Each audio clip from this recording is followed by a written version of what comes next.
Welcome to Empowered to Grow, the podcast. I am your host, Hanan El Basha. Hey everyone, and welcome to a new episode of Empowered to Grow in Business podcast. This is your host, Hanan El Basha. As always, I'm so happy to be with you.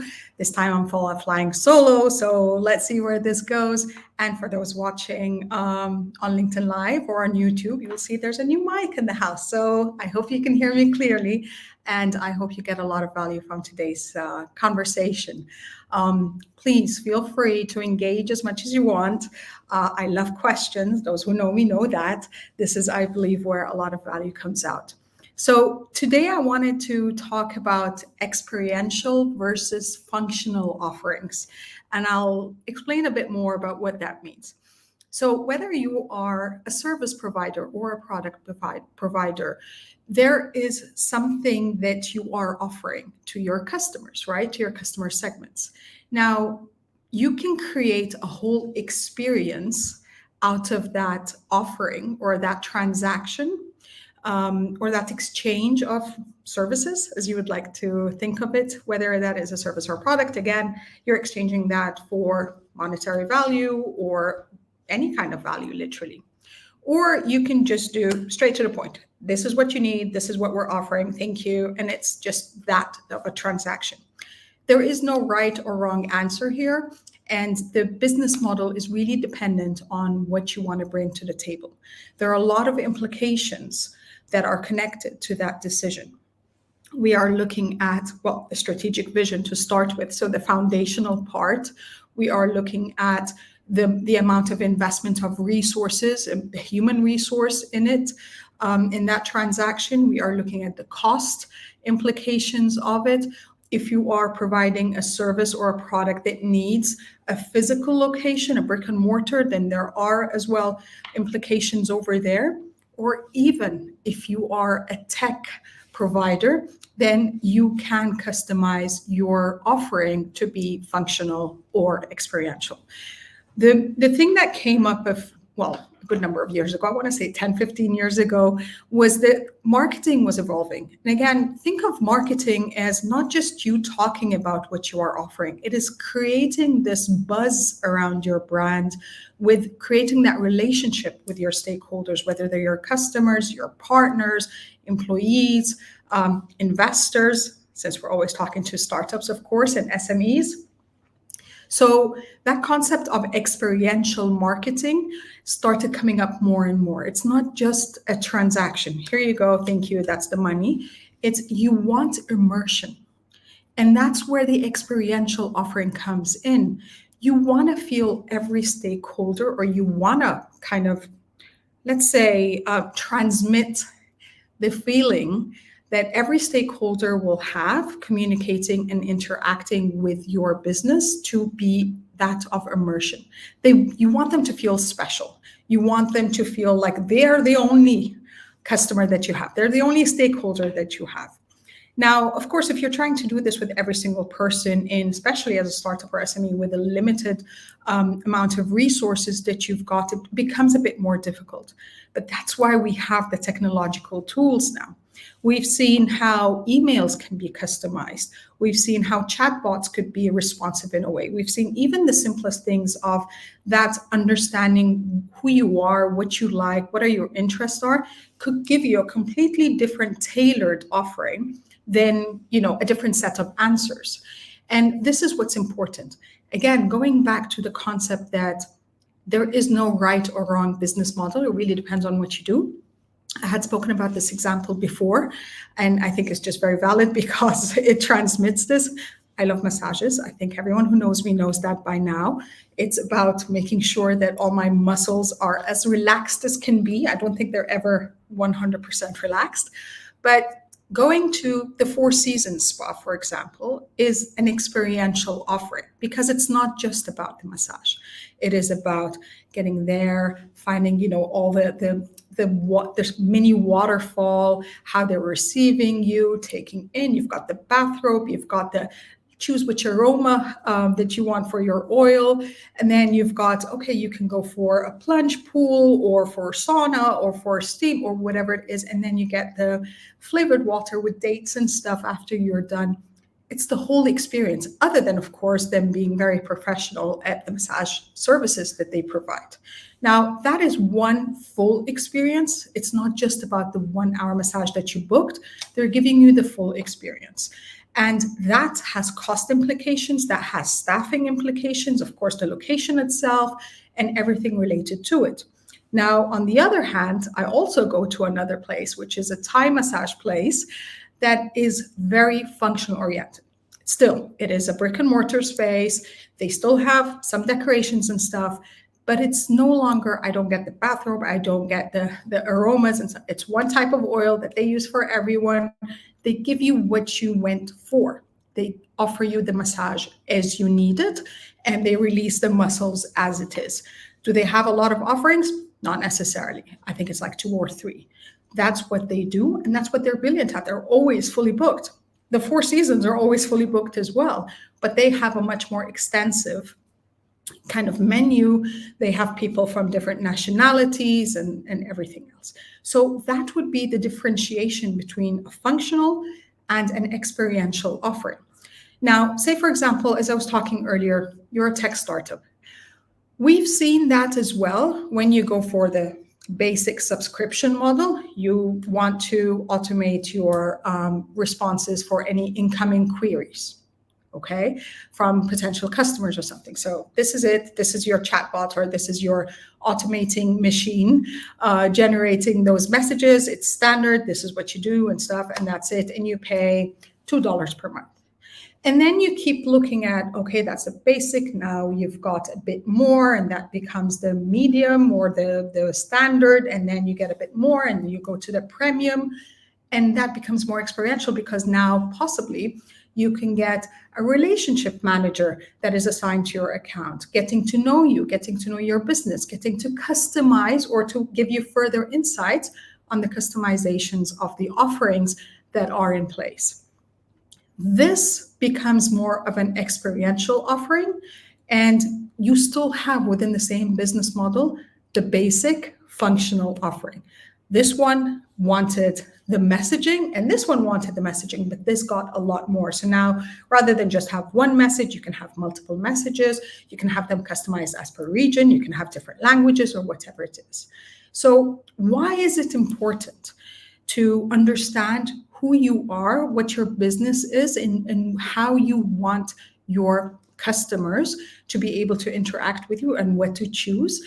It is because, as I said, that is, well, first, that's determined by your strategy, but then that has the other implications. What kind of staffing are you looking for? What kind of functionality in your offering are you looking for in terms of the technical part? Okay. What kind of cost implications?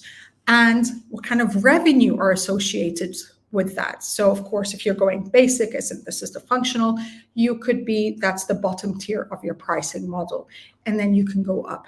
Does that make the acquisition easier or the retention easier? Well, not necessarily. The acquisition as well, the more you want, the more premium pricing you are asking for, the more you would need to invest a bit more in building that relationship to get the customers to get to the experiential offering part, so they can pay a premium price for that extra attention. Service-based businesses, it's the same thing. Say, for example, you go to the bank. You can just go open an account, and then you've got your ATM card and your credit card, and you just deal with the machines and, you know, have the basic interaction or the minimum interaction with the bank.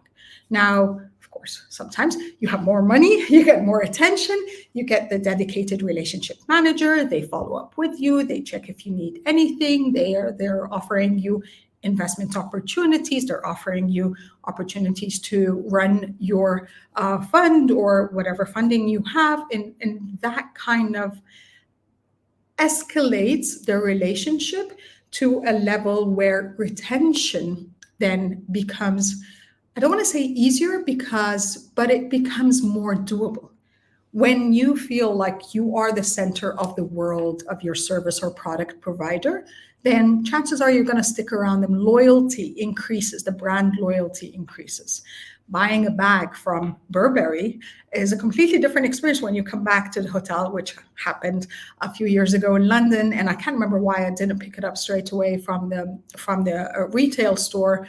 And I was on a business trip there. I went back to the hotel, and there's this beautifully packaged bag and with ribbons and with this dedicated card and all of this, and it was on my bed. Well, that's a completely different experience from going to H&M and buying a bag. Both are bags, both are doing the same function. They're carrying my stuff, but this is a completely different experiential offering. Going to, the premium brands and going to the shop and seeing everything and getting, well, sometimes a bit snotty, but I'm not going to say that, treatment, or just going to H&M, meeting someone. I just need a bag, small size, medium size, whatever it is I'm looking for. You take it and you go home. Same thing is any kind of product. You can make it, you don't need to invest a lot of the resources to make your offering an experiential one. Even like sending out anything in a package box, well, you could pay attention to the packaging. Again, going back to the marketing basics. The packaging, how the product is, well, the quality of the finished product, having a personalized note in there, asking for their opinion, asking for their testimonials. And this is why I think what social media or what the digital media channels have done for us is get more of that social proof. You want your stakeholders to become your brand ambassadors. You want them to speak on your behalf of how they loved using your product or your service. And you want them to advocate for you, because that's free marketing. That kind of marketing saves you a lot on the customer acquisition cost, which we know is quite big when you're looking, well, of course, again, depending on if you're working B2C or B2B, you're direct to consumer or you're going through businesses. But again, you do that, you make one customer feel special about using your product or your service, and they will talk about you. It's just natural. Okay, so these are the kind of the basic things that I wanted to talk about when it comes to looking at your offering and seeing if it should be functional or experiential. Again, it's not an either or. You can have an and that depends on the different tiers, your revenue model, your pricing model, those kind of things that come in, your strategic offers. So, if you have something that's your signature, that could be more of the experiential, but you still have elements of it that can be presented as functional products or functional offerings that could just go out and do the job that has been asked for. All of this cannot be set in stone. It needs to be based on your customer. You need to know, what does your customer need? The product market fit, even the market that you're in. What is, kind of needed? You building something and then hoping that people are going to buy it is not the way business happens. You have to be aware of the customer needs. You have to be aware of the market dynamics and possibly even limitations or gaps, and you want to be doing that. You want to be also ensure that your whether you are a solopreneur or you have a medium-sized business of 100 employees, you want to make sure as well that offering that you're putting out, whether it's functional or experiential, is within the capacity of your team. So you are not stretching, you're not overpromising something and that impacts your brand promise, or you are not stretching your team out too thin that they're unable to keep up the level and the quality of what you had promised beyond that. Of course, your financial resources, are you able to sustain that?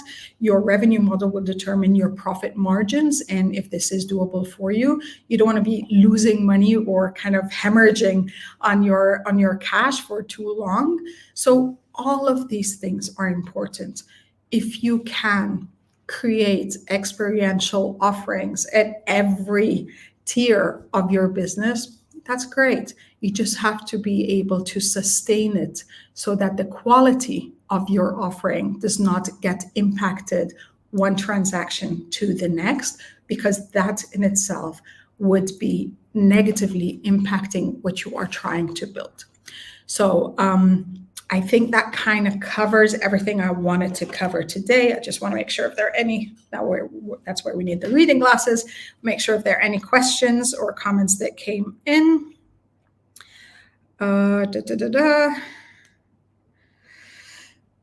Okay. I think we're good there. Okay, so again, if you are watching this, the playback on LinkedIn or YouTube, or you're listening on Apple or Spotify, please, and you have any questions or comments, please do share them. Please comment. I would love for us to keep these conversations as lively as possible. Again, there is no right or wrong answer. It really is dependent on who you are as a business owner, as a business leader, as an entrepreneur, what your vision is, how far you want to go with it, how far you can go with it right now, and taking what would happen. This is very important because when you do try to jump 10 steps ahead, you have that experiential offer vision, and you're trying to do it right now with your limited resources today or your limited technical capabilities today, that also backfires. Get something done. Business is about trial and error. There will be times where you tried something and you thought that was going to be amazing, and then it just blows. It doesn't work. It doesn't mean that it failed. It just means you have to look at the details, go into the data that is being presented to you, and dig deep to know how you can amend, how you can pivot, how you can adjust what the customers are actually saying, so you can just make that adaptation and those amendments and be able to reoffer again.